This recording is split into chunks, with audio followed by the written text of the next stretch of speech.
Les marchés financiers plombés par les inquiétudes sur la croissance mondiale. Une crainte due essentiellement à l'essoufflement du moteur chinois, une économie européenne encore hésitante et la perspective floue d'une retombée des taux américains. Mardi, la Banque centrale chinoise a abaissé ses taux d'intérêt pour la 5e fois depuis novembre, un nouvel effort pour soutenir une économie à la peine et pour rassurer les investisseurs sur fond d'effondrement des bourses locales. Maintenant, l'économie chinoise nous avait habitués à un taux de croissance autour de 10%. Maintenant, on est plutôt autour de 6-7%, ce qui est un motif de préoccupation pour les autres économies qui ont forcément des liens importants avec la Chine, sachant que la Chine est la seconde économie mondiale aujourd'hui. Et donc, un ralentissement de l'économie chinoise se traduit par un ralentissement de la demande pour les matières premières que les Chinois utilisent dans leur production manufacturière, mais également pour le pétrole, pour également les produits d'équipement que les Chinois importent pour leur production. Et évidemment, ça a un impact boule de neige au niveau des autres économies qui sont fortement liées à la Chine, et notamment les États-Unis. Pour ce qui est de la bourse de Casablanca, pas de panique, Karim Hadji affirme que celle-ci est principalement une place d'investisseurs institutionnels. Maintenant, en ce qui concerne l'impact sur la bourse de Casablanca, donc, comme vous le savez, nous sommes une place qui est relativement peu intégrée aux marchés mondiaux, d'une part, et d'autre part, nous sommes principalement une place d'investisseurs institutionnels.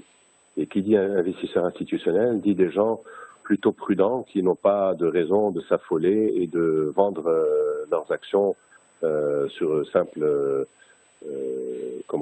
signal venant de Chine ou d'ailleurs. D'ailleurs, au niveau même des marchés développés, on a observé que les gestionnaires d'actifs n'ont pas été particulièrement présents au niveau des ventes qui sont intervenues sur ces marchés. Ce sont plutôt les particuliers qui se sont un petit peu empressés d'alléger leur position. Les institutionnels, eux, sont plutôt prudents.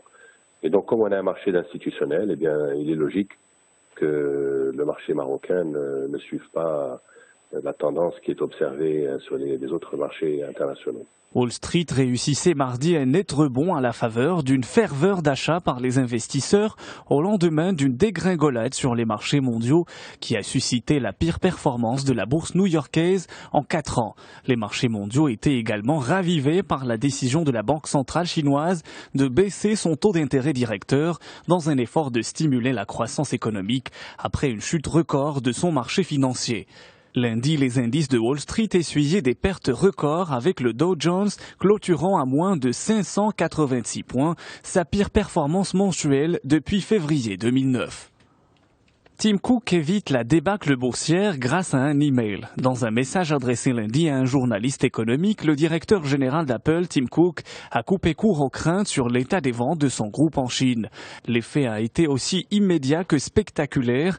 Après une forte chute en début de séance, l'action Apple se redressait nettement dans l'après-midi et aidait même les indices new-yorkais à se rapprocher de l'équilibre. Dans cet email envoyé au fondateur du site financier The Street, Tim Cook dit être informé quotidiennement de l'évolution des ventes en Chine, évoquant une performance sur le trimestre jusqu'ici rassurante. Les résultats d'Apple Store en Chine seraient même au plus haut depuis le début de l'année.